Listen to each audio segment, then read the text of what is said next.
Good morning to all of you. तो चलिए मैं आप लोगों के लिए 11th का जो है मैथ लेके आया हूँ, जिसमें आप लोगों को का जो है इंट्रोडक्शन क्लास है। सेट्स मतलब समुच्चय के बारे में जानना है। तो चलिए देखिए, सेट्स मीन्स क्या होता है, समुच्चय। इसका इंट्रोडक्शन क्लास आज जो है सेट्स मतलब समुच्चय होता है। समुच्चय किसे कहते हैं, इन सेट्स किसे कहते हैं? तो सुपरिभाषित वस्तुओं के संग्रह को समुच्चय कहते हैं। सुपरिभाषित वस्तुओं के संग्रह को समुच्चय कहते हैं। इंग्लिश में क्या बोल सकते हैं इसको? A set is a well defined collection of objects, है ना। वेल डिफाइंड मतलब क्या होता है? सुपरिभाषित, ठीक है। वेल डिफाइंड मतलब क्या हो गया? सुपरिभाषित। कलेक्शन मतलब संग्रह हो गया, ऑब्जेक्ट मीन्स वस्तु हो गया, ठीक है। और सेट्स मीन्स क्या? समुच्चय, ठीक है। A set is a well defined collection of objects. आगे देखिए कहता है, एग्जाम्पल लिख लेते हैं। अंग्रेजी वर्णमाला का स्वरों का समूह। तो अंग्रेजी वर्णमाला में स्वर क्या होता है? ए, ई, आई, ओ, यू, है ना। ये स्वरों का समूह है। तो इसे क्या सेट्स कह सकते हैं? क्या कह सकते हैं? सेट्स कह सकते हैं। समुच्चय का प्रयोग गणित की सभी शाखाओं में होता है ना। समुच्चय का प्रयोग कहाँ कहाँ हम लोग कर सकते हैं? तो गणित की सभी शाखाओं में होता है। समुच्चय का प्रयोग जो है संबंध और फलन, समुच्चय का प्रयोग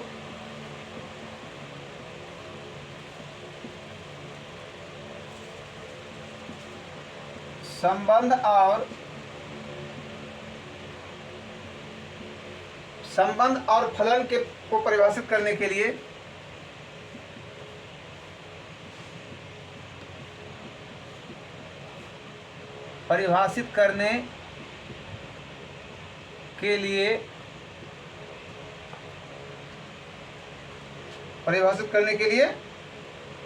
होता है।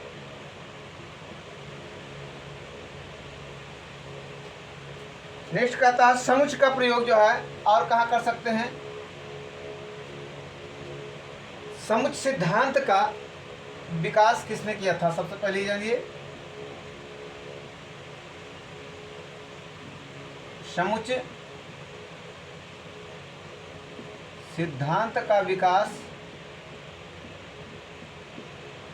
समुच्चय सिद्धांत का विकास जो है जर्मन गणितज्ञ। कहाँ के गणितज्ञ थे?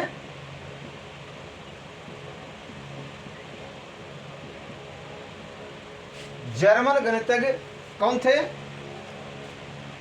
Greg canter.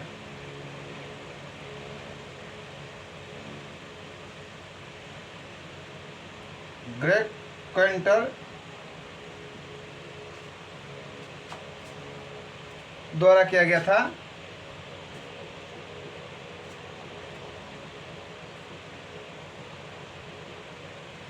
है समुच्चय सिद्धांत का विकास जो है किसके द्वारा किया गया था? तो ग्रेग कैंटर के द्वारा किया गया था, है ना। समुच्चय सिद्धांत सेट्स का जो है विकास किसने किया था? तो जर्मन गणितज्ञ कौन था? ग्रेग कैंटर के द्वारा किया गया था। और देखिए, समुच्चय का प्रयोग कहाँ कर सकते हैं?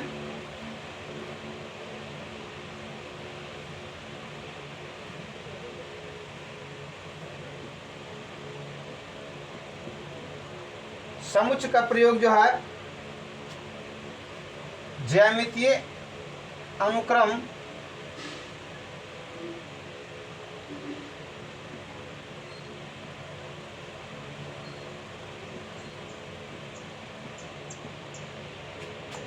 अनुक्रम प्रायिकता आदि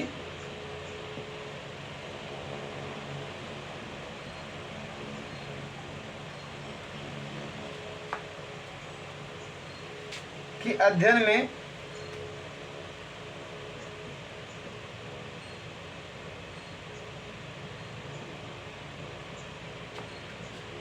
बिल्कुल ज्यामितीय अनुक्रम प्रायिकता आदि की अध्ययन में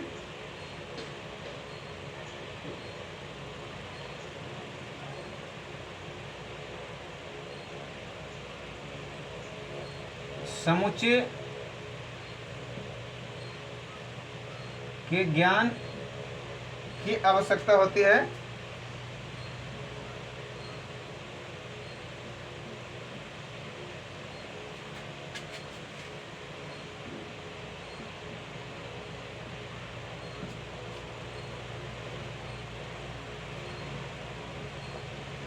एक बात नोट में जो है इसको नोट कर लीजिए, इम्पोर्टेंट बातें है कि समुच्चय को ग्रेग केंटर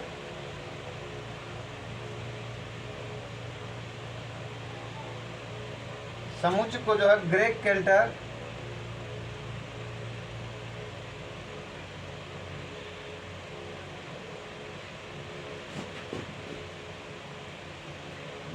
केंटर और एंड रिचर्ड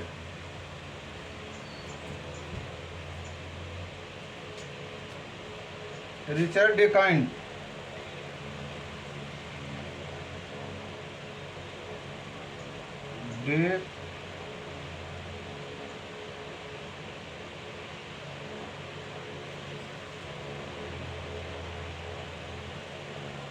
डेकाइंड ने 1870 ईस्वी में जो है खोज किया था।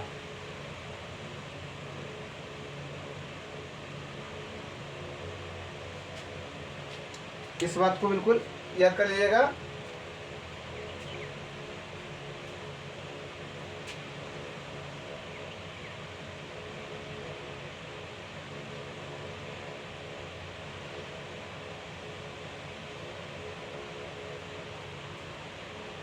अब जो है इसमें हम लोगों को जानना है सेट्स में किसका किसका जो अध्ययन करेंगे, सेट्स में जो है किसका किसका अध्ययन करेंगे। सेट्स में जो है सबसे पहले प्राकृतिक संख्या यानी कि नेचुरल नंबर।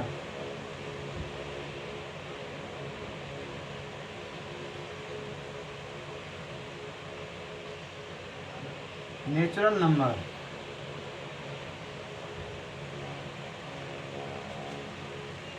नंबर के बारे में स्टडी करेंगे, है ना। तो पूछा जाएगा क्या नेचुरल नंबर जो है समुच्चय निर्माण हो सकता है या नहीं। तो बिल्कुल नेचुरल नंबर इन प्राकृतिक संख्या का जो समुच्चय निर्माण होता है। और देखिए प्राकृतिक संख्या गिनती की सभी संख्या को प्राकृतिक संख्या कहते हैं। जैसे एग्जाम्पल ले सकते हैं, एग्जाम्पल में 1 2 3 4 5 6 ... इन्फिनिटी तक जाएगा। कहाँ तक जाएगा? इन्फिनिटी तक जाएगा, है ना, इन्फिनिटी तक जाएगा। इसमें जो है प्राकृतिक संख्या। दूसरा जो है पूर्ण संख्या, दूसरा जो है पूर्ण संख्या।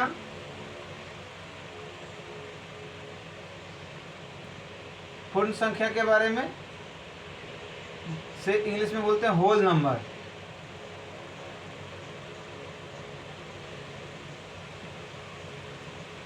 होल नंबर किसको बोलेंगे? गिनती की संख्या के आगे शून्य लगा देने से जो हमारा कौन सा संख्या बन जाता है? गिनती की संख्या के आगे शून्य लगा देने से जो है पूर्ण संख्या बन जाता है। एग्जाम्पल में ले लीजिए 0 1 2 3 4 5 ... मार दीजिए, इन्फिनिटी तक जाएगा। कहाँ तक जाएगा? इन्फिनिटी तक जाएगा। बिल्कुल ये होल नंबर।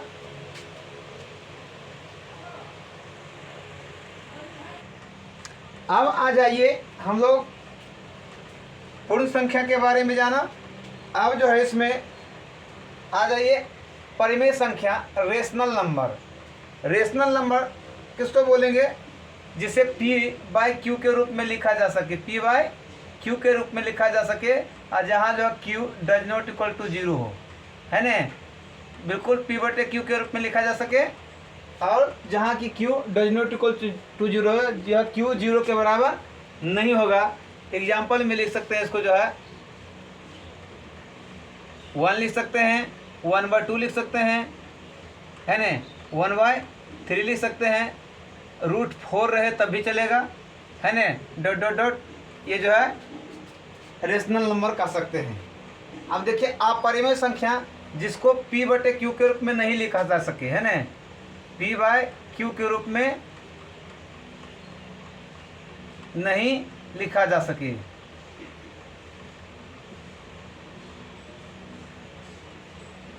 ठीक है।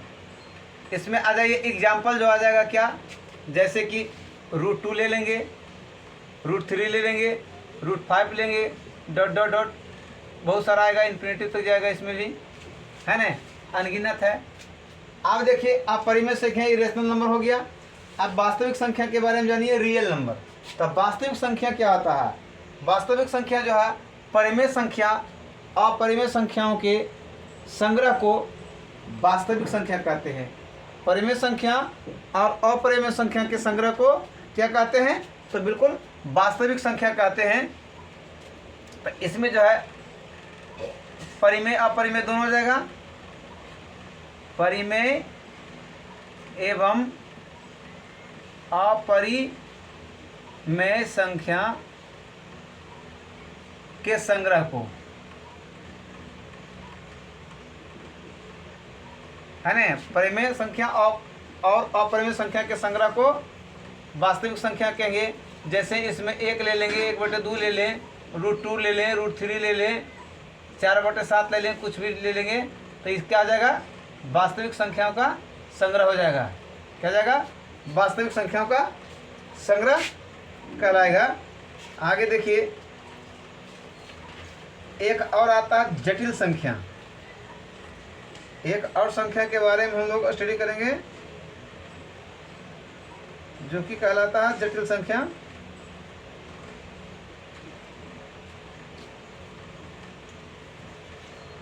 जो कि कहलाएगा जटिल संख्या।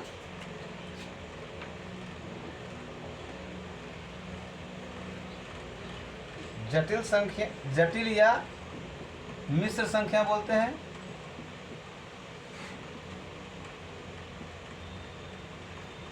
इंग्लिश में इसको कॉम्प्लेक्स नंबर,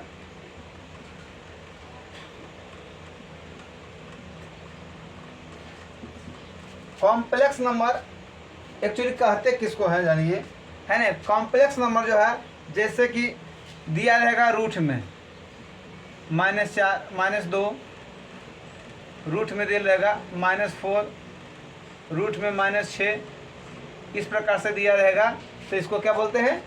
जटिल संख्या, या जो है इसको मिश्र संख्या बोलते हैं, है ना। अब इसमें जो है इसका अगर मान निकाला जाएगा, जैसे कि 4 हो गया, √4 हो गया, तो इसका मान जो है आगे जाकर बताया जाएगा। इसका मान क्या होता है? इसका मान जो जाता है 2i। क्या जाता है इसका मान? 2i। इस प्रकार दिया रहेगा तो इसको जटिल संख्या कहेंगे।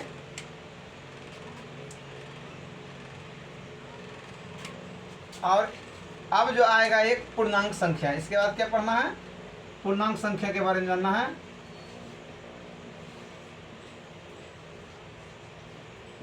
पूर्णांक संख्या जो है इंटीजर नंबर, इंटीजर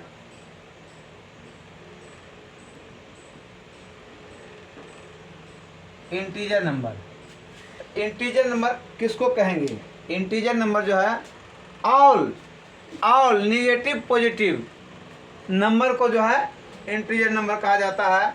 जैसे कि इसमें जो है एग्जाम्पल में जो हो जाएगा, इसका क्या एग्जाम्पल में जो है इन्फिनिटिव से स्टार्ट होगा, इन्फिनिटिव से स्टार्ट होगा, है ना, इन्फिनिटिव से स्टार्ट होगा। जैसे -3 -2 -1 0 1 2 3 4 5 डॉट डॉट डॉट इन्फिनिटी तक चला जाएगा। इसको क्या बोलेंगे? इंटीजर नंबर, मतलब पूर्णांक संख्या। इसका मतलब क्या हो जाएगा? पूर्णांक संख्या। तो चलिए आगे और स्टडी करते हैं। चलिए अब जो है हम लोग सेट्स में जो कुछ विशेष समुच्चयों के लिए मानक संकेत जानेंगे, standard notations for special sets के बारे में जानेंगे, है ना, किसको किस संकेत के माध्यम से जाना जाता है। तो सबसे पहले आइए सेट्स ऑफ जो हो जाएगा natural number. Natural number English में जानिए, चूंकि जो है अब धीरे धीरे इंग्लिश मीडियम में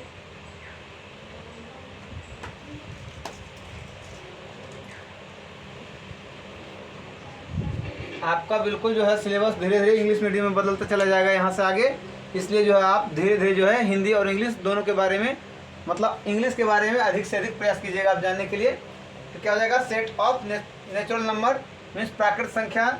इसका जो है मानक संकेत क्या होता है, अगर कैपिटल एन दिया रहे तो समझ जाना है कि यह प्राकृतिक संख्याओं का समुच्चय होगा, यानी सेट ऑफ नेचुरल नंबर। इसके बाद सेकेंड आ जाएगा सेट्स ऑफ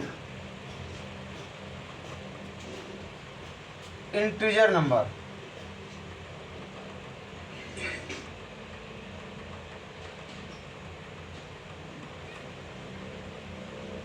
इंटीजर नंबर जो होता है पूर्णांक संख्या,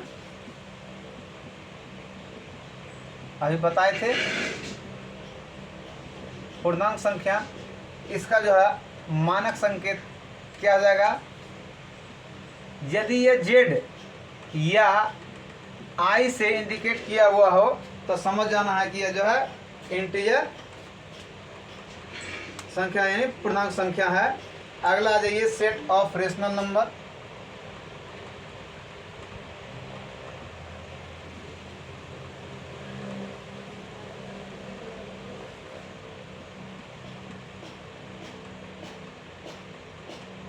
रेशनल नंबर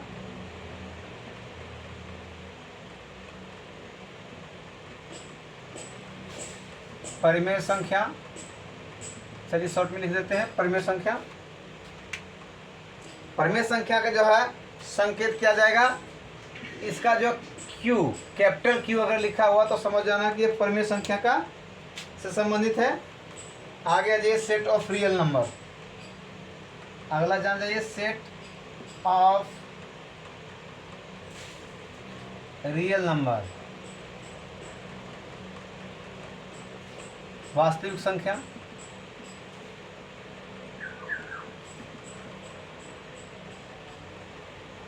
वास्तविक संख्या, वास्तविक संख्या का जो समुच्चय होगा उसको कैपिटल आर किससे जानेंगे, बिल्कुल कैपिटल आर से जानेंगे, कैपिटल आर से जानेंगे। अगला देखिए sets of positive number. Positive number integer जो है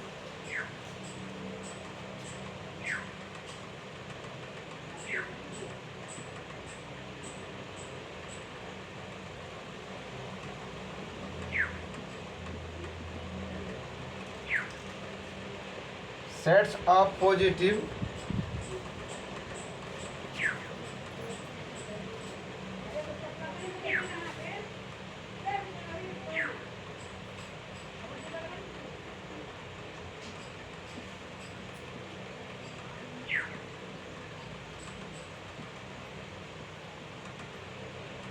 sets of positive integer number, यानी कि इसे कहा जाएगा धनात्मक पूर्णांक।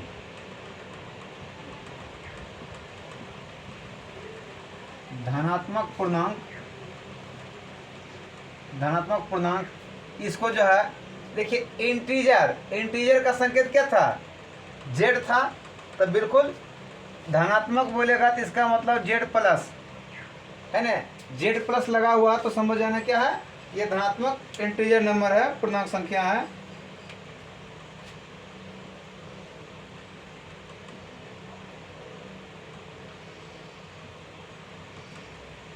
पॉजिटिव रेशनल नंबर,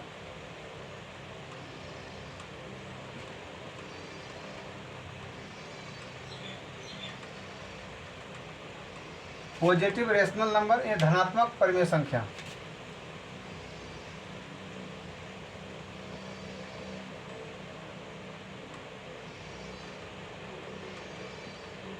धनात्मक परिमेय संख्या इसका जब रहेगा तो देखिए रेशनल नंबर का क्यू था, तो क्यू पर अगर प्लस लग गया तो समझ जाना है कि धनात्मक परिमेय संख्या का जो है समुच्चय है, संबंध है उसे। आगे देखिए set of positive real number,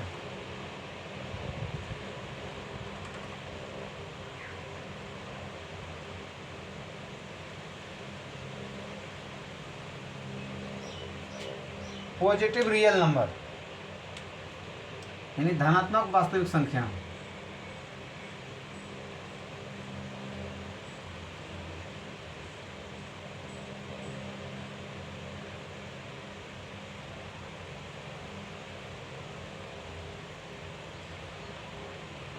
धनात्मक वास्तविक संख्या, इसको जो है रियल नंबर को आर से इंडिकेट करते थे ना, रियल नंबर को, तो इस पर प्लस लगा दीजिएगा, इस पर प्लस लगा दीजिएगा, तो ये धनात्मक वास्तविक संख्या का जो है समुच्चय हो जाएगा।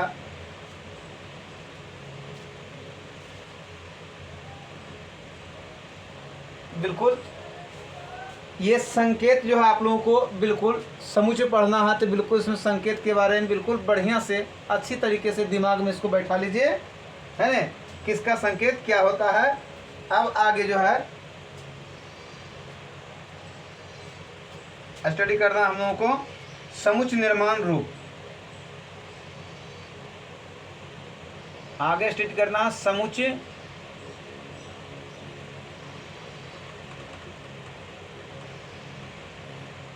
निर्माण रूप, समुच्चय निर्माण रूप या प्रतीकात्मक बोलते हैं इसको,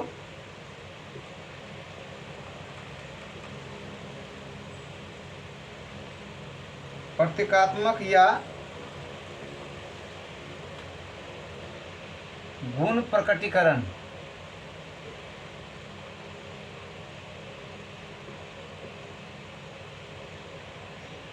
करण बोलते हैं, इंग्लिश में से बोलते हैं sets builder,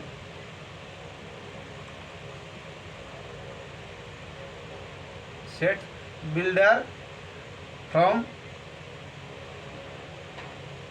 set builder form, या इसे सिंबॉलिक फॉर्म बोलते हैं।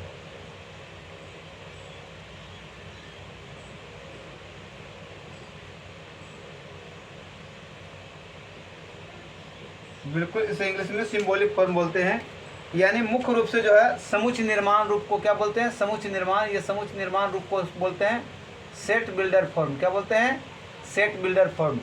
हम लोग जो है मुख्य रूप से सेट बिल्डर फॉर्म को ही याद रखेंगे, इसी वर्ड का जो यूज करेंगे, पूरा एनसीईआरटी बुक में जो है इसी का यूज होगा, ठीक है।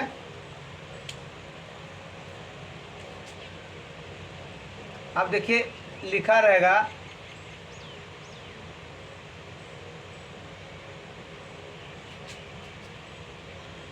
x is डॉट डॉट अथवा a is equal to x such that x is dot dot, इस रूप में लिखा रहेगा। अब देखिए मुख्य रूप से आपको जानना क्या है इसमें, इस सिंबल को क्या बोलते हैं, ये जो दो बिंदु दिया हुआ इस बिंदु को क्या कहते हैं, तो इसको पढ़ेंगे सच दैट, सच दैट, क्या पढ़ेंगे सिंबल को, सच दैट पढ़ेंगे, ध्यान रखिएगा। इसमें जो है हम लोगों को पढ़ना सेट बिल्डर फॉर्म,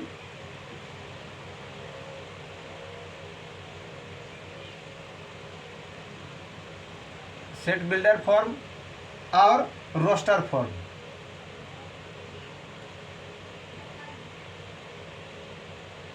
है ना।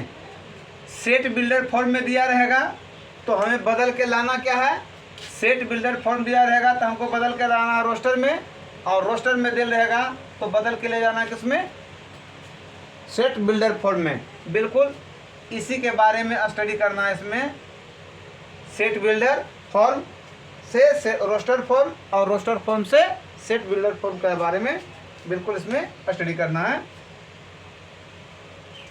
आइए एक एग्जांपल ले लेते हैं।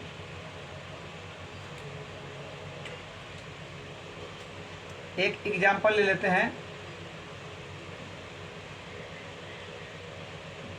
a इज इक्वल टू हो जाएगा x such that x is vowels of alphabet.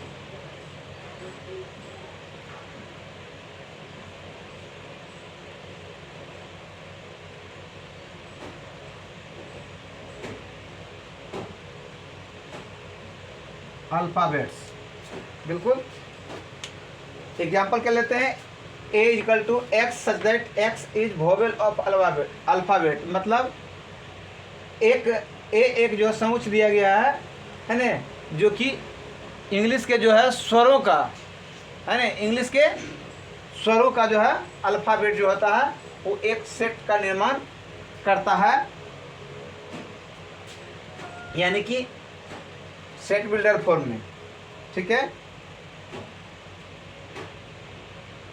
और आगे सेट बिल्डर फॉर्म और रोस्टर फॉर्म के बारे में जब चैप्टर में एंट्री मारेंगे तब वहाँ और विशेष रूप से बताया जाएगा।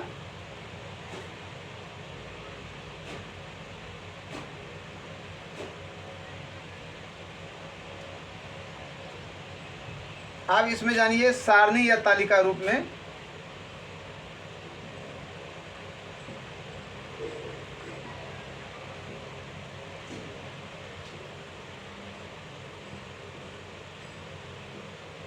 सारणी या तालिका रूप में जो है roster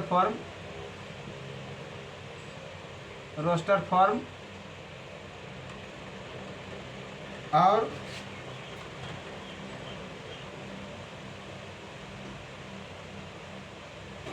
tubular form.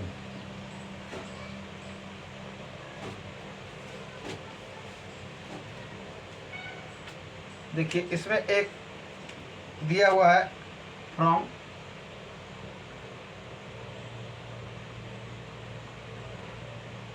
As equal to, ये मंझली ब्रैकेट एलिमेंट्स, इसमें जो दिया जाएगा क्या पढ़ेंगे उसको, एलिमेंट्स। जैसे कि एग्जांपल में ले लीजिए, ए में जो है ए इक्वल टू मंझली bracket A E I O U, ये एलिमेंट दिया हुआ है। बी नंबर में ले लीजिए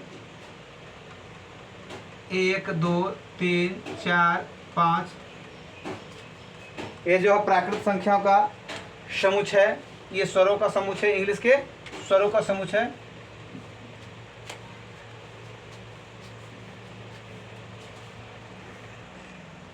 चलिए अब जो है एक नोट में हम लोग इसको जानिए, फ्रॉम x बिलोंग्स टू, इस सिंबल को क्या पढ़िएगा, belongs to.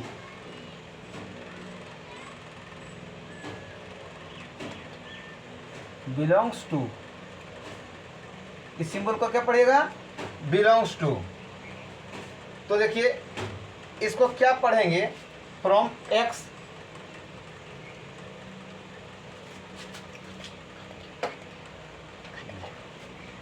From x belongs to a, इसको रीड एज क्या पढ़िएगा, इसको पढ़ेंगे क्या, रीड करेंगे इसका x belongs to a।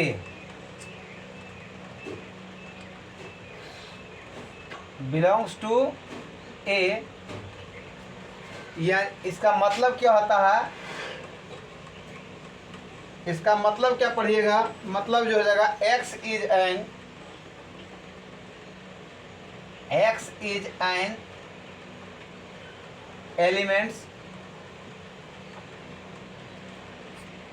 Elements of set a. इसका मतलब ये पढ़ा जाएगा। दूसरा,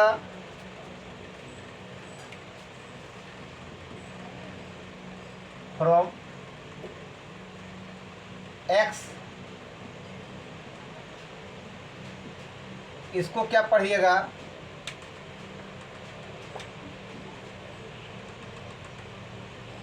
रीड आई जो है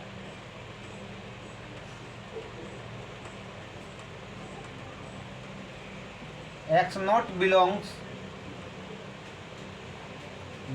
टू ए मीन्स हो जाएगा x is not belongs to x is not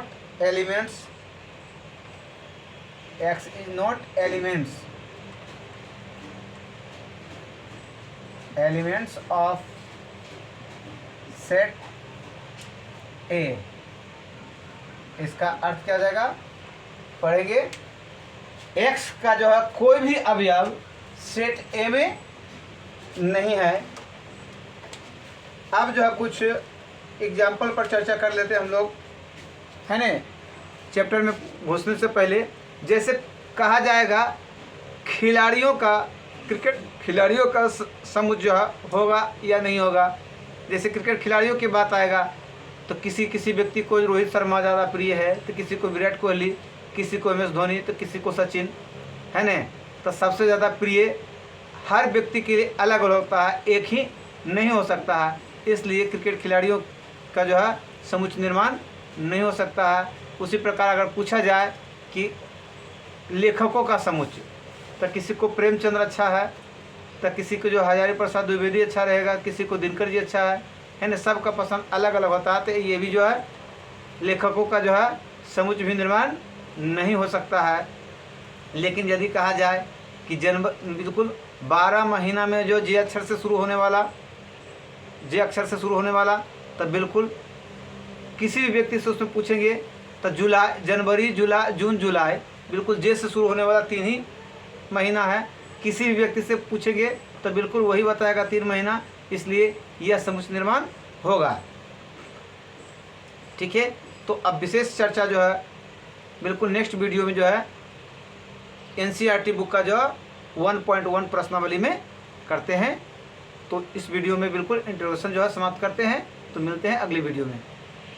video अच्छा लगे तो लाइक, सब्सक्राइब और शेयर अवश्य कीजिएगा। बिल्कुल 11th का पूरा NCERT बुक का जो है स्टडी करवा देंगे इस चैनल के माध्यम से। बिल्कुल आप भी आइए, दोस्तों को लाइए। थैंक यू, धन्यवाद।